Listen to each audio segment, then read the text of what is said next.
Hello. ഇന്ന് നമ്മൾ mutton കറി ആയിട്ടാണ് വന്നിരിക്കുന്നത്. മട്ടൻ ഇഷ്ടമല്ല എല്ലാവരും ഇങ്ങോട്ടേക്ക് പോന്നിരിക്കും കേട്ടോ. അപ്പം നമ്മൾ ആദ്യം മാരിനേറ്റ് ചെയ്യാം. മാരിനേറ്റ് ചെയ്യാൻ വേണ്ടിയിട്ട് നമ്മൾ 2 ടേബിൾ സ്പൂൺ ജിഞ്ചർ ഗാർലിക് പേസ്റ്റാണ് കേട്ടോ ഇട്ടിരിക്കുന്നത് ഫസ്റ്റ്. അത് കഴിഞ്ഞിട്ട് കുറച്ച് മഞ്ഞൾപ്പൊടി ഇട്ടിട്ടുണ്ട്. പിന്നെ ഒരു 2 ടേബിൾ സ്പൂൺ മല്ലിപ്പൊടി ഇട്ടിട്ടുണ്ട് കേട്ടോ. ഇത് കഴിഞ്ഞിട്ട് നമ്മൾ വീട്ടിൽ ചെയ്ത ഗരം മസാല പൗഡറാണ് ഇട്ടിരിക്കുന്നത്. അത് ഒരു 1/4 ടേബിൾ സ്പൂൺ ഇട്ടു.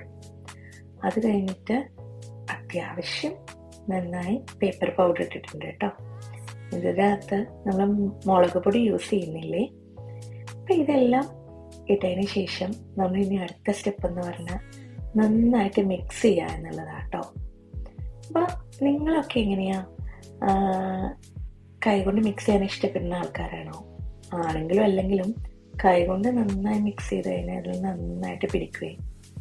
അപ്പം മിക്സ് ചെയ്യുന്നതിൻ്റെ കൂട്ടത്തിൽ ഞാൻ കുറച്ച് കറിവേപ്പില കൂടി ഇട്ടിട്ടുണ്ട് കേട്ടോ. അപ്പോൾ ആ ഒരു ഫ്ലേവറും ആ ഒരു സ്മെല്ലും കൂടി കിട്ടുമല്ലോ. ഇത് നന്നായിട്ട് മിക്സ് ചെയ്യാം. നന്നായിട്ട് അതിൽ സെറ്റാണ് അത് മിക്സ് ചെയ്ത് വെച്ചു. പിന്നെ നേരെ ഇതിനെടുത്ത് ഒരു പ്രഷർ കുക്കറിലേക്ക് തട്ടി കേട്ടോ. എന്നിട്ട് കുക്കർ ഓൺ ചെയ്ത് വെച്ചിട്ടുണ്ട്. ഇനി നിങ്ങളുടെ മട്ടൻ എത്ര സമയം എടുക്കുമോ വേവാൻ, എത്ര വിസിൽ വേണോ അതെല്ലാം നിങ്ങൾക്കറിയാലോ. ഇവിടുത്തെ മട്ടൻ എന്ന് പറഞ്ഞാൽ നമുക്കൊരു 2-3 വിസിലിൽ ഒന്ന് വെന്ത് കിട്ടും. അത് കഴിഞ്ഞിട്ട് നമ്മളുടെ ഉരുളി ചൂടാക്കിയിട്ടുണ്ട്. അതിനകത്ത് വെളിച്ചെണ്ണ ഒഴിച്ച് കുറച്ച് പെരുംജീരകമാണ് കേട്ടോ ഇട്ടിരിക്കുന്നത്. ആ പെരുംജീരകം ഒന്ന് മൂത്ത് വന്നതിന് ശേഷം നന്നായി കുനുകുനാന്ന് അരിഞ്ഞ് വെച്ച് വെളുത്തുള്ളി ഇഞ്ചി ഇട്ടിട്ടുണ്ട് കേട്ടോ. അത്യാവശ്യം നല്ല ക്വാണ്ടിറ്റി ഇട്ടിട്ടുണ്ട്. അപ്പം അതൊന്ന് അത്യാവശ്യം നമുക്ക് വഴറ്റിയെടുക്കാം. അതിൻ്റെ കൂടെ വീണ്ടും കുറച്ച് കറിവേപ്പിലയും കുറച്ച് പച്ചമുളക് കൂടി ഇടാം കേട്ടോ. ഇതിൻ്റെ രണ്ടിൻ്റെയും കൂടി ഫ്ലേവർ വരുമ്പോൾ നല്ല ടേസ്റ്റ് ആയിരിക്കും. ഇപ്പം തന്നെ നല്ല സ്മെല്ല് വരുന്നുണ്ട് കേട്ടോ. ഇനി ഇതിലേക്ക് നമ്മൾ എടുക്കാൻ പോകുന്നത് മാക്സിമം കുഞ്ഞുള്ളിയാണ്. കുഞ്ഞുള്ളി കിട്ടാത്തവർ സവാള എടുത്തോളൂ കേട്ടോ. അപ്പം ഞാൻ അത്യാവശ്യം കുഞ്ഞുള്ളി നല്ല രീതിയിൽ നല്ല ക്വാണ്ടിറ്റിയിൽ എടുത്തിട്ടുണ്ട്. കൂടെ ഒരു സവാളയും കൂടി എടുത്തിട്ടുണ്ട് കേട്ടോ. ഈ ഒരു റെസിപ്പിയിൽ ഉള്ളി കുറച്ചധികം വേണേ. നമ്മളിതിനകത്ത് ടൊമാറ്റോ യൂസ് ചെയ്യുന്നില്ല കേട്ടോ. അപ്പം ഇത് നന്നായി വഴറ്റുക.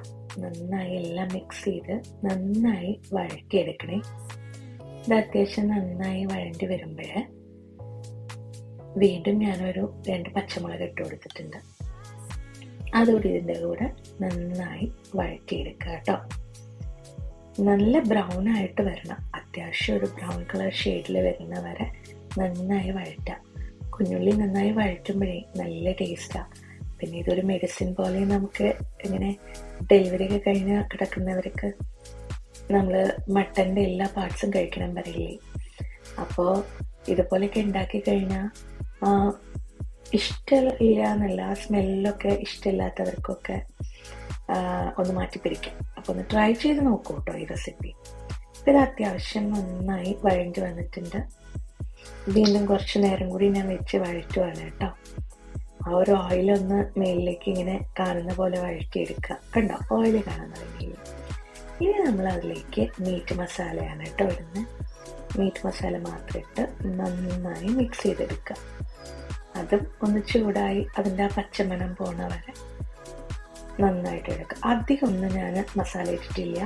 കാരണം നമ്മൾ ഓൾറെഡി കുക്കറിൽ മിക്സ് ചെയ്ത് വെച്ചപ്പോൾ അത്യാവശ്യം വേണ്ട മസാലയൊക്കെ ഇട്ടിട്ടുണ്ടല്ലോ. ഇതിൽ വെറും മീറ്റ് മസാല ഇട്ടിട്ട് നന്നായിട്ട് അതിൻ്റെ സ്മെല്ല് പോകുന്ന പോലെ വഴറ്റിയെടുക്കുക കേട്ടോ. അത് നന്നായി വഴണ്ടി കഴിഞ്ഞ് കഴിഞ്ഞാൽ നമ്മൾ വേവിച്ച് വെച്ച മട്ടൻ അതിലേക്ക് ധൈര്യമായിട്ട് തട്ടിക്കും. എന്നിട്ട് അത് നന്നായിട്ടൊന്ന് മിക്സ് ചെയ്തെടുക്കാം. നന്നായിട്ട് എല്ലാ സൈഡിൽ കൂടി ഒന്ന് മട്ടൻ അതിൽ നന്നായിട്ട് ഈ ഉള്ളി ചെയ്ത മസാലയിൽ നന്നായിട്ടൊന്ന് മുങ്ങിക്കോട്ടെ.